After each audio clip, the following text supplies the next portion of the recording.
നടക്കുന്നത്. എന്തുകൊണ്ടാണ് സംഘപരിവാരം രാമനെ ഏറ്റെടുക്കുന്നത്? അതിനൊരു കാരണം വേണമല്ലോ. എന്തുകൊണ്ട് ഭദ്രകാളി ഏറ്റെടുത്തില്ല? എന്തുകൊണ്ട് അയ്യപ്പനെ ഏറ്റെടുക്കാൻ ശ്രമിച്ചിട്ട് വിജയിച്ചില്ലല്ലോ? എന്തുകൊണ്ടാണ് രാമനെ ഏറ്റെടുക്കാൻ ശ്രമിക്കുന്നത്? ഇപ്പം മധുര ജന്മഭൂമിയെ പറ്റിയുള്ള തർക്കങ്ങളൊക്കെ നമുക്കറിയാം, അതവിടെ നിൽക്കട്ടെ. പക്ഷെ എന്തുകൊണ്ടാണ് മറ്റാരേക്കാട്ടിലും ഉപരിയായി രാമനെ ഏറ്റെടുക്കാൻ സംഘപരിവാരത്തെ പ്രേരിപ്പിക്കുന്ന ഒരേ ഒരു ഘടകമേ ഉള്ളൂ? ഇന്ത്യയിലെ മറ്റ് ആര്യൻ ദൈവങ്ങളിൽ നിന്ന് വ്യത്യസ്തമായി ചാതുർവർണ്ണ്യത്തിനും ബ്രാഹ്മണ്യത്തിനുമായി നിലകൊണ്ട ഒരേ ഒരു ദൈവമേ ഉള്ളൂ, രാമന. മറ്റാരും ഇത്രമാത്രം നിലകൊണ്ടിട്ടില്ല. കാരണം താടകയെ കൊല്ലുമ്പോൾ തന്നെ പറയുന്നുണ്ടല്ലോ, ബ്രാഹ്മണ്യത്തിൻ്റെ ഹിതത്തിനു വേണ്ടിയാണ്, ചാതുർവർണ്ണ്യത്തിൻ്റെ ഹിതം നടപ്പിലാക്കുന്നതിന് വേണ്ടിയാണ് താൻ താടകയെ കൊല്ലുന്നത് എന്ന് പറയുന്നുണ്ട്.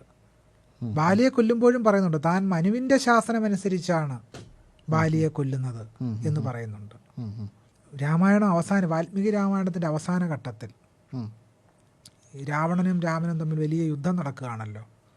അങ്ങനെ വലിയ യുദ്ധം നടക്കുന്ന അവസരത്തിൽ ബ്രാഹ്മണ്യത്തിൻ്റെ ഹിതം നടപ്പിലാക്കുന്ന രാമൻ ജയിക്കട്ടെ എന്നാണ് ദേവന്മാരും സിദ്ധതാപസന്മാരും എല്ലാം രാമന് കീജയി മുഴക്കുന്നത്.